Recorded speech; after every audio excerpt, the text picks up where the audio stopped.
Assalamualaikum warahmatullahi wabarakatuh. Nama saya Meldio Furkon, NIM saya 10524110.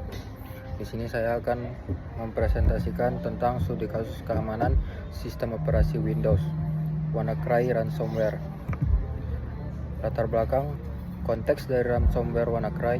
WannaCry adalah contoh ransomware kripto jenis perangkat lunak berbahaya malware yang digunakan oleh penjahat dunia maya untuk memeras uang.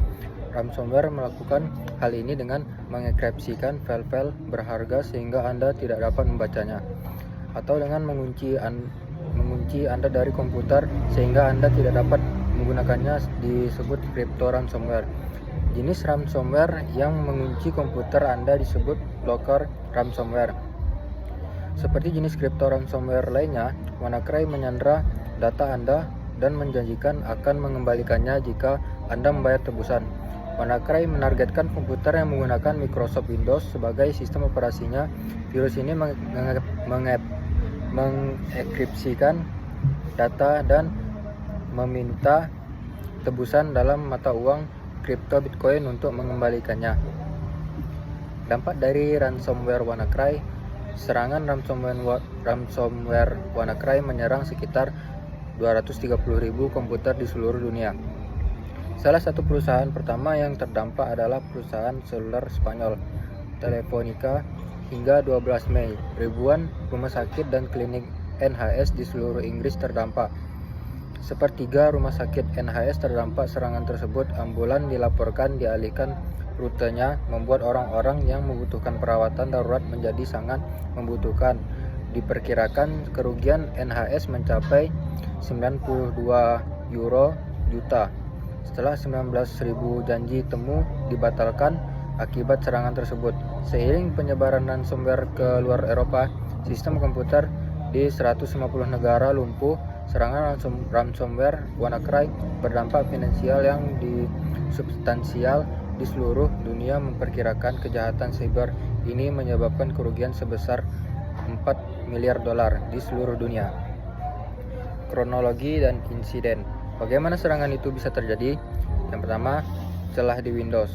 Ada kelemahan serius di Windows, protokol bernama SMBv1 yang memungkinkan orang luar bisa masuk ke komputer tanpa izin. Celah ini disebut EtherNightBlue.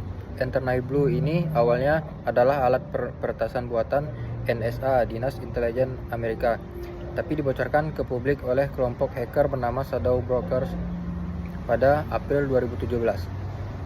Microsoft sebenarnya sudah bertindak. Microsoft tahu soal celah ini dan sudah merilis pembaruan keamanan patch pada Maret 2017.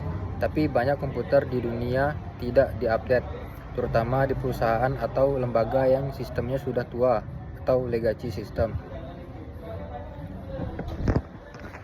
Jenis kerentanannya masih hangat dalam ingatan kita kejadian pada pertengahan Mei 2023. Pada waktu tersebut, Bank Syariah Indonesia atau BSI diduga menjadi korban serangan ransomware Lockbit 3.0 dengan total data yang dicuri dari serangan tersebut diduga mencapai 1,5 terabyte. Data yang bocor tersebut merupakan data pelanggan yang diantaranya adalah nama, nomor ponsel, saldo rekening, riwayat transaksi, informasi pekerjaan, dan beberapa data yang merupakan privasi nasabah BSI. Lockbit adalah salah satu geng ransomware yang sangat aktif dan berbahaya. Sejumlah perusahaan di beberapa negara sempat jadi korban penyerangan, di antaranya pabrik dan Continental hingga perusahaan besar Prancis Thales Group. Tak disangka serangan ransomware Lockbit ke BSI yang terjadi pada pertengahan Mei tersebut dimaksudkan untuk mengambil keuntungan dengan memberikan tenggat waktu kepada BSI untuk mengontak Lockbit dan memberikan tebusan. Dalam hal tidak terpenuhi, maka seluruh data yang dicuri tersebut akan dipublikasikan. Saat ini ancaman keamanan informasi seperti ransomware semakin menjadi perhatian. Ransomware merupakan perangkat lunak jahat yang dirancang untuk mengenkripsikan data di dalam sistem atau perangkat, mencegah pemiliknya mengakses data tersebut. Setelah berhasil mengenkripsi data, penyerang akan menampilkan pesan tebusan yang meminta pembayaran dalam bentuk cryptocurrency. seperti Bitcoin sebagai imbalan pemulihan akses ke data yang dienkripsi. Jika tebusan tidak dibayar, data tersebut mungkin hilang secara permanen atau dapat diperjualbelikan oleh penyerang. Sistem operasi apa saja yang terdampak? Ada Windows 7. Dampak positif dari Windows 7. Antar muka yang ramah pengguna. Windows 7 terkenal dengan tampilan yang sederhana dan mudah digunakan, cocok untuk pengguna rumahan atau kantor. Kinerja lebih cepat dari Windows Vista. Windows 7 hadir sebagai perbaikan besar dari Windows Vista. Lebih ringan, cepat, dan stabil di berbagai jenis komputer. Fitur-fitur yang efisien, fitur seperti Snap Search dan taskbar yang ditingkatkan membuat pekerjaan lebih efisien dan nyaman. Populer di dunia pendidikan dan perusahaan karena stabil dan familiar. Windows 7 banyak digunakan di sekolah, kantor, dan instansi pemerintah. Dampak negatif dari Windows 7 yaitu tidak aman, sudah tidak dapat update dari Microsoft, jadi mudah kena virus dan hacker. Aplikasi banyak yang nggak cocok, banyak software baru nggak bisa jalan di Windows 7. Nggak ada fitur terbaru, fitur canggih di Windows 10, 11, kayak keamanan tambahan, cloud, dan lain-lain, nggak ada di Windows 7. Bisa kena masalah hukum. Di kantor atau bisnis, pakai Windows 7 bisa melanggar aturan keamanan data. Perangkat keras nggak kompatibel. Laptop atau printer baru kadang nggak bisa dipakai karena drivernya nggak support. Lambat dan boros, kurang cepat, dan boros baterai dibanding Windows yang terbaru. Dampak serangan terhadap pengguna. File jadi nggak bisa dibuka, semua dokumen, foto, dan data penting di komputer dikunci sama virus ini. Rasanya kayak semua kerja keras tiba-tiba hilang. Diminta tebusan, kita diminta bayaran menggunakan Bitcoin kalau mau file kita dibuka lagi, tapi meski udah bayar belum tentu dibuka juga. Bikin stres. Bayangin data penting hilang terus disuruh bayar tebusan. Jelas bikin panik dan stres. Dampak serangan terhadap komputer atau sistem. Komputer jadi lumpuh, sistem jadi nggak bisa dijalankan secara normal karena banyak file terkunci.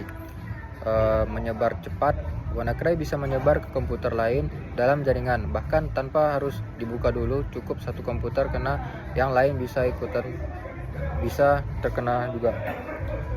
Butuh install ulang. Kadang-kadang satunya cara biar komputer normal lagi adalah dengan menghapus semuanya dan install ulang.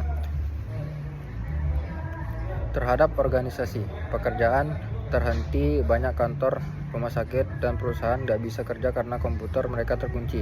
Rugi uang banyak, harus bayar ahli IT buat memperbaiki, kehilangan waktu kerja, bahkan mungkin kehilangan data penting pelanggan atau proyek. Nama baik rusak. Kalau data pelanggan bocor atau layanan terganggu, bisa bikin orang jadi nggak percaya lagi terhadap perusahaan tersebut. Upaya mitigasi atau solusi. Dengan menghindari mengklik tautan yang mencurigakan, selalu melakukan pembaruan sistem operasi dan software secara berkala, tidak membuka lampiran email sembarangan dari pengirim yang tidak dikenal, selalu gunakan VPN saat menggunakan WiFi umum, selalu menghindari mengunduh apapun dari situs web yang kurang aman. Refleksi. Serangan WannaCry pada tahun 2017 menyebar sangat cepat dan merugikan banyak organisasi di seluruh dunia. Dari kejadian ini, ada beberapa pelajaran penting yang bisa kita ambil agar sistem operasi OS dan data kita lebih aman di masa depan. Dengan selalu memperhatikan beberapa hal seperti berikut. Selalu update sistem operasi, backup data secara rutin.